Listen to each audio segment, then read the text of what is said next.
Good morning, people, man. It's Monday, 10th of November. And yes, I'm doing this broadcast real early because I've got a lot of things to be getting on with today. We're watching the Blue Forshade TV channel. And yeah, we're going to review our game against Wolves on Saturday. And we'll review like all the rest of the fixtures from the Premiership Matchweek 11.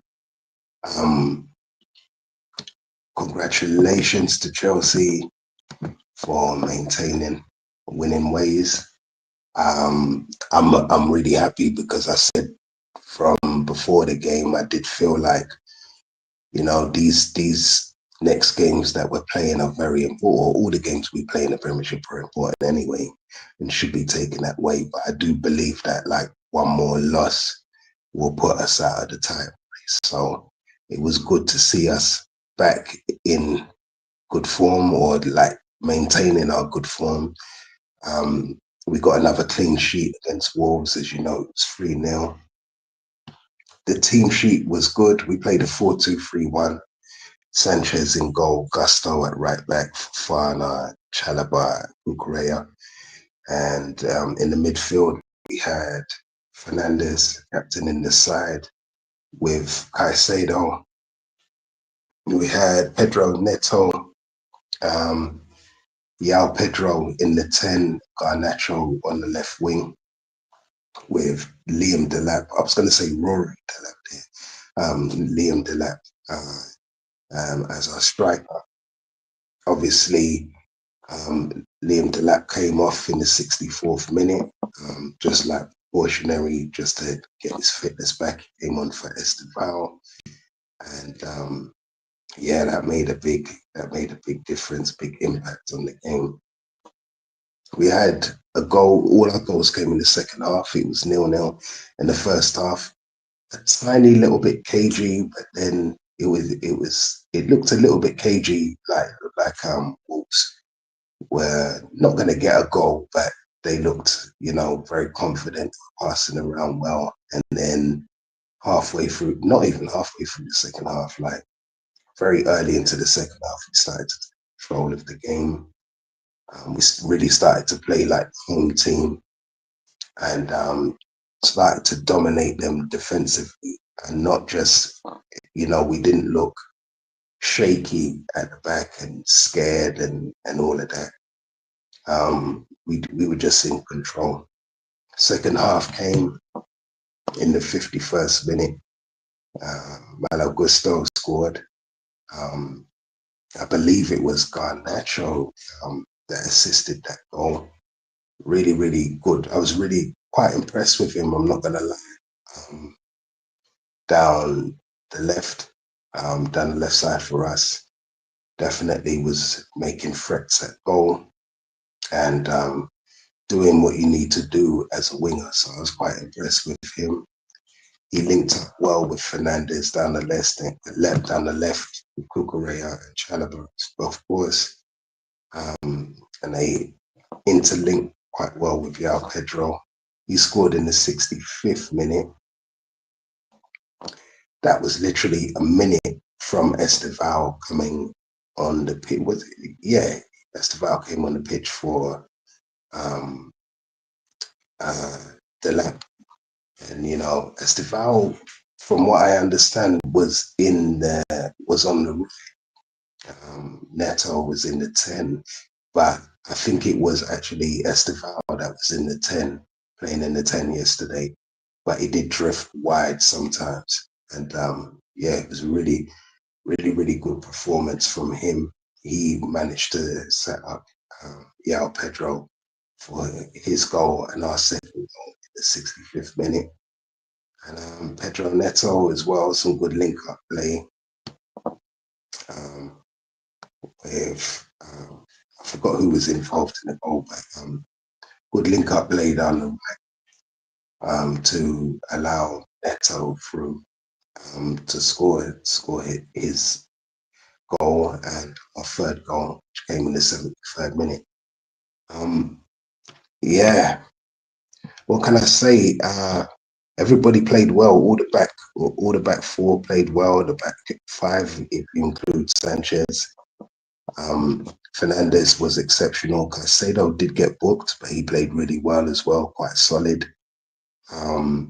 Yeah, there's not much I can say. Just that it was a real good win for us. Would definitely boost our morale. There was a lot of haters as well. Obviously, other teams in the Premiership didn't do too well. We did. Jamie Gittins came on the 83rd minute for Yao Pedro. Andre Santos came on in the 83rd minute as well. I forgot who he came on for. Enzo Fernandez. Reece James came on in the 77th minute. So did Mark Guiu as well. They came on for Malo Gusto and Caicedo, respectively. And we managed to hold on to the win. It was a really good team performance, solid. Everybody came through it unscathed. A lot of people saying Delap should have got a full 90 minutes, but I'm quite happy for now if we just are precautionary with people that come back from injuries, because we can't really afford too much more. In the Premier League title race, you're going to get injuries in the squad, and we do have the squad depth and the quality as well in depth to handle it. But yeah, Estevao, he wasn't the main man, but he played really, really well. But also I'd say probably for me, Fernandez really played his heart. Garnacho was really good. Estevao was good. Neto was good. Like all of us. Um, all of the team played really well. Caicedo, Pedro, Fofana played really well. Chalobah, Sanchez, Gusto, Cucurella. Everyone played really well. For Fofana as well, at another 90 minutes that he's done, full 90. And he's really looking, like I say, he's looking like the player that we spent 80 minutes on. It's starting to look like a really world-class defender. I say that now, I'm not saying that prematurely, but he played really well, and yeah, deserves his place back into the team, back in the starting lineup. So that's really good. Not much I could say about Wolves. They were complete contrast, as you know, when you play in a cup game. There's a lot more adrenaline and everything else. But having beat them before 4-3 about a week ago, it was good to see us just like really handle them. And this time I did say all the things I said. I did expect us to have a better defense against them, to get a clean sheet against them. It was just like all my prayers were answered. So I'm really happy about that. Yeah, and we move onwards and upwards really from here. There were some other games in the Premiership as well. I won't spend too long. I won't keep you lot too long. Tottenham, as you know, I had predicted. I can't remember what I predicted. Did I predict? I think I did predict a draw actually, or a Tottenham. Tottenham would make it Man United. Tottenham didn't deserve the draw. I do think Man United did enough at the start to sort of dominate Spurs. But it is what it is. Buemo scored in the 32nd minute to leave it 1-0. Man United 1-0 up at half time. And then in the second half, it was all late goals, 3 late goals. One from Matthias Tell in the 84th minute, and one from Richarlison in the first minute of extra time, and one from Delete in the 6th minute of extra time to draw level for Man United. So Man United's form, I don't know, man. I don't know. I'm not going to say too much about it. I really expected that in the game, actually watching it. should have got more out of the game than they did. But it is what it is. Ended in 2-all draw. Everton played Fulham. Form predicted Fulham would be too much for Everton. My ideas. Um, Guya scored in the 4th minute of extra time in the first half. And Michael Keane scored in the 81st minute to take Everton 2-0, 2-0. And it was pretty good from Everton as well. They attacked pretty well and they defended well. And yeah, they showed Fulham that they were really well at home side. So that was good. Another one I got wrong. West Ham sort of, but against Burnley it ended 3-2. It was 1-all at half time. Fleming scored in the 35th minute to take Burnley ahead, and then Wilson scored in the 44th minute to make it 1-all at half time. And in the second half, it was Suchek, that scored in the 77th minute, and Kyle Walker-Peters scored in the 87th minute to take West Ham 3-1 up. And then Cullen scored in the 7th minute of extra time to bring, I don't know, constellation goal for Burnley. So yeah, West Ham won the battle of the claret and blue shirts, and that was a very, very important win for West Ham. Definitely, as they're facing a relegation battle. They ended it 3-2. The one that shocked me was Sunderland and Arsenal. I predicted a win for Arsenal. I thought, even though they're playing away from home, defensively, I don't know, maybe it's starting to creep in with Arsenal. You can't say they bottled it, but boy, it was Sunderland were 1-0 up at half time. Ballard scored in the 36th minute. Then in the second half, Saka drew level in the 54th minute. Trossard scored a really, really good goal to bring them 2-1 up in the 74th minute. And then Robbie got an injury time goal 4 minutes into extra time to draw Sunderland level. It ended 2-2, and yeah, Arsenal starting to show, a few cracks in the arm, a few chinks in the arm.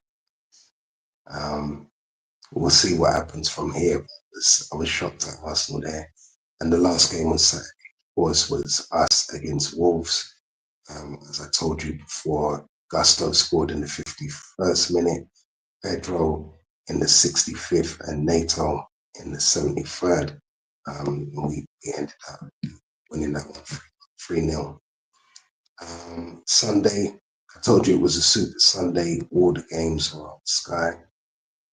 And Villa ended up beating Bournemouth 4-0. I did say that although Bournemouth have been in good form and everything else, I feel that Villa have as well. They've had the European experience as well, and they just seem to be coming into their own. It was 2-0. They were 2-0 up at half time. Buendia scored a free kick in the 28th minute. That was a really good one. Onana scored in the 40th minute as well. That was a really good, well-driven goal. And then, of all people, Sparkley scored in the 77th minute, and Mellon scored in the 82nd minute to make it 4-0 for Villa. So Villa's starting to find their feet and their form and everything else. Brentford, Newcastle, I did get that one right as well. Brentford beat Newcastle 3-1. Newcastle were 1 half time with a goal from Barnes in the 27th minute. And yeah, can I say, Dan Burn, no, it's not Danny Burn, got sent off. He got a second yellow in the 73rd minute as well. So yeah,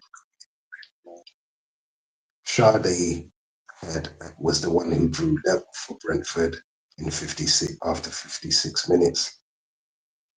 Igor Tejago scored a penalty in the 78th minute, and he scored again right at the end in the 5th minute of extra time to put Brentford 3-1 up. So that was that. Crystal Palace, I had predicted Crystal Palace would win that, but it's wrong there. Ended 0-0. Some good chances from either side. I think Meta should have done better with his chance.